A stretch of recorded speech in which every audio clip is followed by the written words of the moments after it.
Hi all, I am Pramod Gupta and I welcome you to my YouTube channel Data My Passion. In today's video, we are going to see if else conditional statement in Python. Let's begin.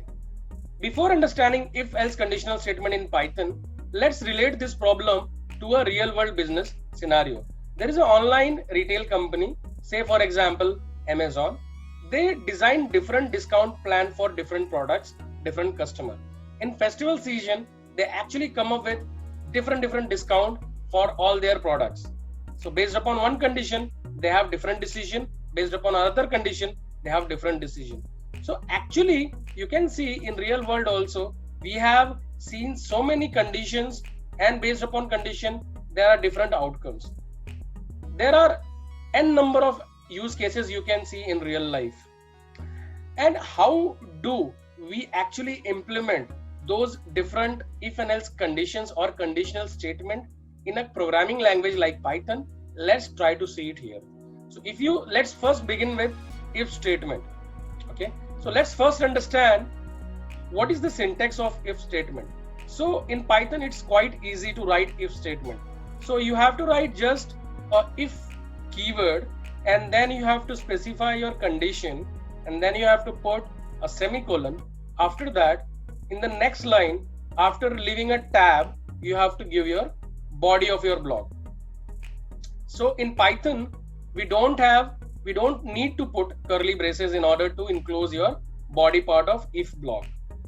Instead of that, we use either a tab or 4 spaces to tell our Python interpreter that this particular statement is belonging to if block. That's what Python interpreter will understand by if you leave this tab or 4 spaces. Okay, so say for example, I want to check whether based upon my test score whether I am pass or fail. So you can see I have declared a variable your test score is equal to 60. I am evaluating a condition here.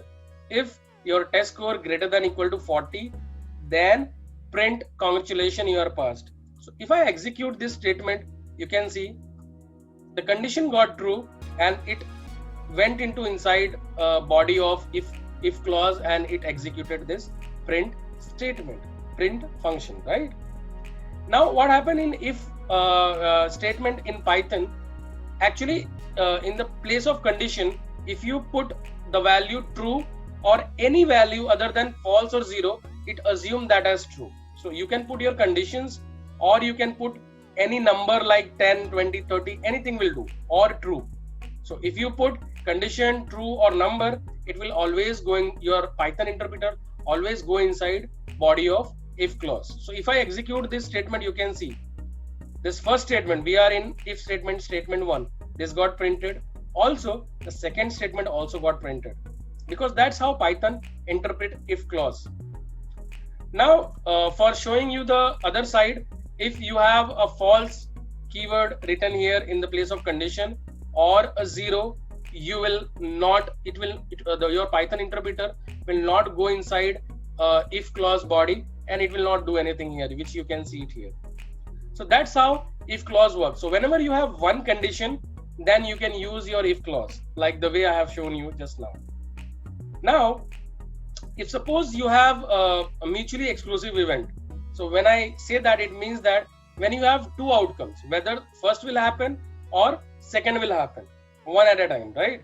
So suppose I am giving a test score, and if my test score is greater than a threshold value, my system should tell me that you are passed, or it should say you are failed. Either you are passed, you are failed, right? Or you are failed. Then in that condition, we use if or else statement. You can see it here. So since my test score was 35 and cutoff was 40, my system is telling me you are failed. And the syntax is very similar, very easy to understand. You have to write if statement, then condition, colon, and your body part of if. Else keyword, colon, and then body part of else. That is how if and else condition statement works. Now in real time, you will not just have 2 outcomes. You might have multiple conditions and multiple outcomes. So say for example, if I am giving example here, I am a customer for which I am just sending my bills to my customer, and I'm just my system is try to take input from a customer for the billed revenue, and based upon the billed revenue I am categorizing my customer. So if my billed revenue is between $0 to $500, I'm categorizing that customer as tier 3 customer. If my billed revenue is between $500 to $1,000, I'm categorizing that customer as tier 2 customer. If that billed revenue is between $1,000 and $5,000, I'm categorizing that as tier 1 customer. And if my billed revenue is more than $5,000 per month, I am categorizing that as a VIP customer, right? And if you have entered something else, we say that please enter a valid input, because we are expecting a positive real number, right? So if I execute this statement, it is asking me to provide a billed revenue. So suppose I am giving $2,500. See, it is giving me you are belonging to tier 1 customer. So tier 1 customer, you can see between 1,000 to 5,000. It is giving me tier 1 categorization. So that's how we use if, elif and else statement. So you can see if statement, condition, and then body. Again, elif, condition, body. So first condition is true, then it will try to print that. If it is not true, it will go and check the next condition. If it is true, it will print. If it is not true, again it will go to the third statement. It will try to check and then it will print. If it is again not true, it will go to the next. And if none of the condition are true, like if and elif, then it will go to else part and execute finally. And remember, whenever any of the condition got true, it will just print that, go inside the body, and it will exit the loop, right? So you have to design your condition in such a way that you should not design the same condition multiple times. Otherwise your multiple condition are true. In that case, first conditional statement, whenever it is true, it will go inside that first, which will be occur first. It will go and execute that and it will come out. So you have to carefully design your if conditions. Okay, so I hope this if and elif and else statement is clear to you. Next, let's move to nested if else statement. So what happens in some situations, you might need to take through or 2 or 3 or more than multiple conditions in real time. So here I have designed that scenario here. So say for example, I am accepting billed revenue amount, and after accepting billed revenue amount, I am checking whether that person is a regular customer or not. And if he is a regular customer, I am giving him 20% discount. If he is not a regular customer, I am giving him 10% discount. And else, if suppose his billed revenue is not 5,000 at all, if it is below that, we are saying no discount. Sorry, no discount. So you can see how it is designed.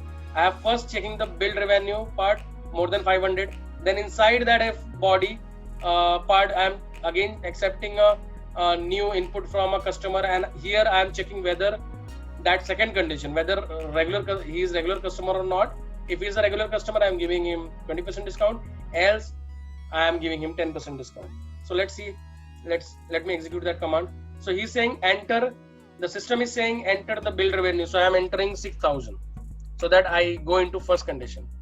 Now it went into the body of if. Now it is asking for the second input, like whether are you regular customer or not. So I'm saying yes, I am. So it is saying 20% discount, right? Say for example, if I execute it again, if I say for example $5,500 I am putting, and I'm saying no, I'm not a regular customer, it is giving me 10% discount. And suppose if you are entering any value less than 5,000, sorry, you don't need any discount. So with this, I hope this conditional statement, if and else statement, clear to you. So friends, if you like my video, please hit the like button, subscribe to my channel, and share this video to your friends. It will definitely help them out too. So thanks for watching.